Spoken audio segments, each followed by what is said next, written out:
The 1980s saw a full-on alien invasion at the cinemas. And even casual sci-fi fans know movies like Predator and The Thing, but this decade goes way deeper than that, and those are the movies I'm getting into today. From overachieving low-budget gems to big-budget misfires that deserve a second look, these are 8 alien-filled features you need to see. Welcome to the Cinema Cult. I'm your guide CT, and I'm also an absolute sci-fi fanatic, so I'm super excited because this decade is packed with awesome alien encounters. Now, in 1979, Alien showed the world how scary space can be, but these movies bring the aliens to Earth, and there's nowhere to hide. So, if you're a fan of the tall gray aliens, tiny furry aliens, or humanoid aliens, well, there's something for you here. And, well, with all the horrifying entries on this list, I'm going to finish up with 2 of my favorite sci-fi horror comedies, because you just might need some eye bleach after the first 6. But enough hype, let's get into it with a movie that some might call a complete ripoff of 1987's Predator, except this one came out in 1980. It's called Without Warning. That's right, before Arnold and company went flexing their big guns in the jungle, there was Without Warning. It's a scrappy, low-budget feature that plays out like an early draft of the Predator concept that sees a tall, gray alien hunting down locals in the American countryside. And that connection is more than casual, because the actor inside the alien suit is Kevin Peter Hall, who would go on to play the titular Predator creature in the first 2 Predator movies. Now, this one starts off with a still unseen alien assaulting some random locals from off-screen. This thing attacks using a pretty strange weapon, tiny organic discs thrown like frisbees that attach themselves to their victims with burrowing tentacles. So, after taking out a father and son on a hunting trip and a scout leader, it's time to move on to the teens getting handsy by the lake. And yes, that is David Caruso in his first feature role. The surviving teens seek out help and team up with a gruff local named Joe Taylor, played by Jack Palance, who's also keen on taking down this alien hunter. Unfortunately, the alien isn't the only problem in this town. There's also shell-shocked Sarge, played by Martin Landau, and he's convinced the alien can take on human form, so he trusts no one. Now, half of this movie's $150,000 budget went to the 2 future Oscar winners here, but I'd say it's worth it. They both commit to these roles, and while they're more than just cameos, these are fully fleshed out and integral characters in this story. And I assume most of the remaining budget went towards the alien creature and its weaponry, because the effects are really impressive considering the budget. Now, the little jellyfish things, they get more screen time than the alien itself. I can understand why, though. They look totally gnarly when they burrow into people, and I just can't get enough of them. So if Without Warning is like a proto-Predator, my next film is a shameless ripoff of 1979's Alien. Even the director Luigi Cozzi says so. It's called Contamination. Released in 1980, Contamination is a German-Italian co-production that opens with an out-of-control freighter drifting into New York Harbor. When authorities board, they find the crew long dead, and instead of coffee, this thing is transporting strange green eggs that look like giant avocados. When exposed to heat, these things start growing and glowing until they explode. And if any of that goop gets on you, well, you're in for a chest bursting. I told you this was an alien ripoff, and one of the goals here seems to be including as many chest-bursting scenes as possible, and it wastes no time getting to the gore. From there, this one follows a government scientist and a sarcastic New York cop who enlists the help of a disgraced former astronaut in taking down his old spacefaring buddy, who has fallen under the psychic influence of a giant Cyclops alien after their trip to Mars. Yeah, the plot is as insane as it sounds, and time's running out for this trio to stop the spread of those exploding green eggs before they've been transported around the world. Italian horror fans are sure to recognize Ian McCulloch as Commander Hubbard here. He was one of the stars of the Italian classic Zombie from 1979. Contamination also enlisted prog rock band Goblin for its synth-based score. That really elevates the tense moments here too. And if you're trying to rip off Alien without much budget, it makes sense to bring those nasty extraterrestrials down to Earth, where it's a hell of a lot cheaper to film. And the egg design here, it's clearly inspired by Alien, but these things might be even more deadly since a single exploding egg can take out a whole group of people all at once. I appreciate the fact that these filmmakers did not skimp on the slow motion chest bursting effects. They are absolutely wild and really help elevate this movie to something more than just another early 80s Alien ripoff. These first two movies were pretty low budget affairs, but what if I told you the budgets could go lower? Well, I think this next one proves they can. It's called The Deadly Spawn.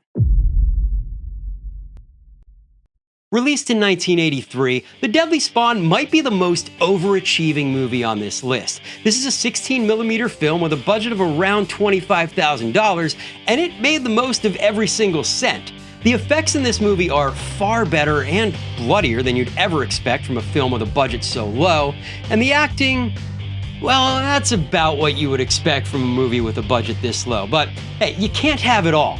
And this movie, it's a love letter to 50s sci-fi monster movies, and it begins with a very familiar setup. You got a meteorite carrying deadly cargo, crash landing in the woods near a small town, endangering everyone nearby. I love that this movie wastes no time showing what this creature can do. A couple of curious campers are the first to go, but the real action starts in the basement of a New Jersey family home. Dad gets it first there, and when Mom goes to check on him, we finally get to see this creature in all its slimy, toothy glory. And that's just the start. This movie includes plenty of fodder for the alien beasts when older brother Pete invites some friends over, and they get attacked throughout the house, including a favorite scene of mine when the alien bursts into a bedroom and chomps a girl's head clean off. It's absolutely nuts. But the star of this movie is the younger brother, Charlie. He's a monster movie fanatic, and he's got this alien figured out. Because this thing might be deadly, but it's also blind and uses sound to hunt. But Charlie takes full advantage, feeding it a plugged-in radio that causes some serious alien indigestion. The alien slug action isn't just limited to one household. They also bust up an old lady's tea party in pretty spectacular fashion after getting into the salads. It's another highlight scene in this movie that has no business being as entertaining as it is. But Jersey wasn't the only place filmmakers were making the most of a low budget, and this next one out of the UK might be the weirdest movie on this list. It's from 1982. This one's called Xtro. If you're looking for a movie that makes you feel uncomfortable, Xtro is the movie for you. This thing doesn't go off the rails because it was never on them to begin with. It starts out with Sam and his young son Tony. They're out playing with the family dog when a blinding light fills the sky, the wind starts whipping, and suddenly Sam is gone. Now, everyone believes he ran out on his wife and son, but Tony knows better, and 3 years later, those lights return and shit gets weird. An alien seed crashes to Earth, and what emerges is a humanoid creature without much situational awareness because it almost immediately gets hit by a car. It's a resilient alien though, and it makes a meal out of the driver and the passenger before moving on to a nearby farmhouse. And what follows is a deeply unsettling scene where this thing attacks the woman in the farmhouse, latching onto her mouth, and within minutes her stomach's ballooning to ridiculous sizes, and she gives birth to a fully grown adult Sam. And all this is just in the first 20 minutes of Xtro. I seriously can't recall the last time I was so bewildered watching a movie. And that weirdness doesn't end there either. Sam cleans up, and now he's off to reunite with his former family. But it's pretty clear this is not the same Sam from 3 years ago. His ex-wife, she wants to give him a chance, and Sam is exploiting that trust to reconnect with son Tony, who himself starts developing alien abilities. One highlight scene for me is when Tony uses these new abilities to bring a toy soldier to life. And this thing grows to full human size, bayonet and all, and marches down to take revenge on Tony's elderly neighbor after she killed his pet snake. And watching a full-size toy soldier stalking around this woman's apartment and bayoneting her as she hides under the couch shouldn't work at all, but in a movie like Xtro, not only does it work, it barely even scratches the surface of how strange this one gets. Xtro is a low-budget British cosmic nightmare that gets totally unhinged. This next one is a big-budget British feature about alien energy vampires that I think deserves more love. It's called Lifeforce. Released in 1985, Lifeforce is the product of two of my favorite filmmakers, Texas Chainsaw Massacre director Tobe Hooper and Alien screenwriter Dan O'Bannon. And these two delivered something that's part sci-fi adventure, part vampire horror, and all fun. And this movie actually starts out in space, following a British space expedition studying Halley's Comet when they discover a massive alien ship drifting in the comet's tail. Even more interesting, inside that ship are three perfectly preserved, very naked, humanoid beings in suspended animation. After the astronauts bring these three nudies down to Earth, they wake up and start literally sucking the life out of people. The energy vampire attack scenes are a real accomplishment of practical effects magic, as these things turn their victims into dried out husks. But the most surprising part? That comes 2 hours later when those husks reanimate, and if they can't find a fresh life to feed on, they turn to dust. It's an awesome and unique twist on both vampires and aliens. And this movie mostly follows Colonels Carlson and Kane, two men desperately searching for answers, trying to stop a threat that they don't understand. But the movie's probably best known for Matilda May as the lead space vampire and her wardrobe, or lack thereof. She does spend most of her time in this movie wearing her birthday suit, and it's certainly an interesting twist since usually nudity in a horror movie means vulnerability, but not in this case.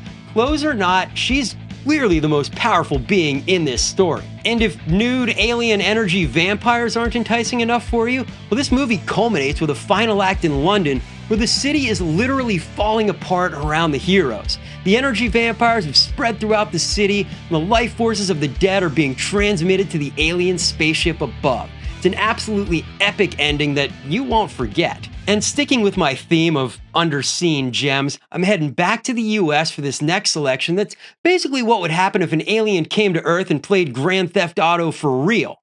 This one's called The Hidden. Hitting theaters in 1987, The Hidden follows LAPD detective Tom Beck as he tries to figure out why ordinary law-abiding citizens are suddenly snapping and going on insane crime sprees. He's joined by FBI agent Lloyd Gallagher, and well, for him this mission is personal. Detective Beck assumes there's a logical explanation for these events, but this movie clues the audience in early, showing us how this parasitic alien slug jumps from host to host. The alien is using the human bodies as disposable vehicles, because this alien thrives on chaos. It loves loud music, car chases, and leaving a trail of blood in its wake. Eventually, Detective Beck starts putting the pieces together, and also realizes Special Agent Gallagher is an alien himself. He's an intergalactic lawman hunting the killer that destroyed his family. So yeah, this is a buddy cop movie where the fish out of water partner isn't just from out of town, he's from out of the universe. And the action in this movie is top notch. Anytime the alien gets behind the wheel of a car, it's gonna be another highlight scene, because whether it's ripping through the streets in a Ferrari or an old Cadillac, it's always pedal to the metal. And that's not even getting into the many shootout scenes sprinkled throughout this movie, one of which features an early Danny Trejo cameo. Yo, hippie, what kind of dude are you? If I had to pick the most underrated movie on this list, it would be The Hidden. The production value is high, it's well-paced, and the story is genuinely fun. So as long as we're having fun, let's head out of the city and into rural Kansas, where they're being invaded by tiny furball aliens named Krites. This next one's called Critters. Released in 1986, Critters starts in deep space where members of a carnivorous race of alien furballs called Krites hijack a prison transport ship and make their way to Earth. On their trail are two shape-shifting alien bounty hunters armed with giant guns and a license to kill. Joe Dante's Gremlins was the first and most popular of the tiny creatures terrorizing a small town subgenre that really rose in popularity throughout the 80s, but almost all of those movies featured Earthborn creatures. Critters is the exception, giving its tiny terrors an intergalactic origin. After crash landing near a rural Kansas family farm, the Krites waste no time terrorizing the locals. They make quick work of the sheriff, and then it's off to wreak havoc at the nearby family farm where even Billy Zane isn't safe from their hunger. The Krites are so much fun to watch, and I dig that they all have their own personalities and that the movie's clever enough to subtitle their conversations. It's just a great touch. But this family, they're not going to go down without a fight, and everyone's favorite 1980s horror mom, Dee Wallace, is here, shotgun in hand, kicking some alien ass. Meanwhile, the bounty hunters have arrived, and the locals aren't quite sure what to make of them. Believe these guys? After shooting up a church and a bowling alley, these two finally get pointed in the right direction, making their way to the farm where they can have a final showdown with the Krites. Compared to the early entries on this list, Critters is fairly well known, but it's always played second fiddle to Gremlins, and I think it deserves more acclaim. The same can be said about my final film. It's one that will be familiar to horror fans, but this big top bonanza deserves a wider audience. My last entry on this list is Killer Klowns from Outer Space. Released in 1988, Killer Klowns from Outer Space is exactly what it sounds like. A full-on alien invasion movie starring killer aliens that look like deranged clowns. Just like The Deadly Spawn, it kicks off with something strange crashing to Earth outside a small town. This movie mostly follows youngsters Mike and Debbie as they try to convince the local authorities that these evil alien clowns are the real deal.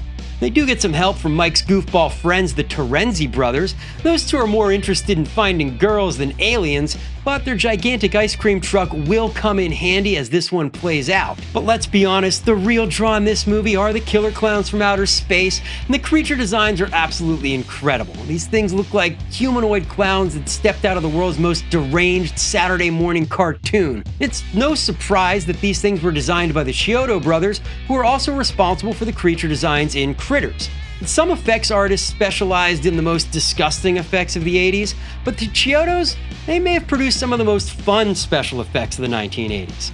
Seriously, watching these clowns run around town, turning people into cotton candy cocoons, devouring entire crowds with shadow puppets, and literally punching people's heads off is too much fun to miss out on. I also can't believe I'm already covering another movie with John Vernon, but, well, here we are, and here he's playing Officer Curtis Mooney, who's basically his Dean Wormer character with a badge and a grudge against college kids. Screw you and your college flunkies. Killer Klowns from Outer Space is a movie that kind of freaked me out when I first discovered it, flipping through the channels as a kid, but over the years it's become a movie I really enjoy revisiting. It's just a hell of a fun watch, and I love that theme song from punk band The Dickies too. So that wraps it up. 8 of my favorite alien invasion flicks from the 1980s. And as usual with these lists, this is just a sample of what the decade had to offer. Hell, I didn't even include any John Carpenter movies today. He was obviously no stranger to alien invasions in the 80s. Put out a few more of my favorites, so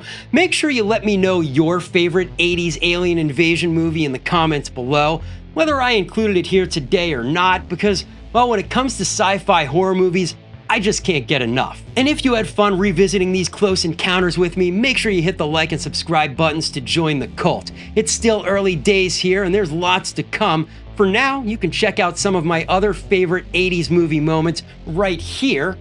That's it for today. I'm CT Reese. Thanks for hanging out with me, and keep watching weird movies. I know I will.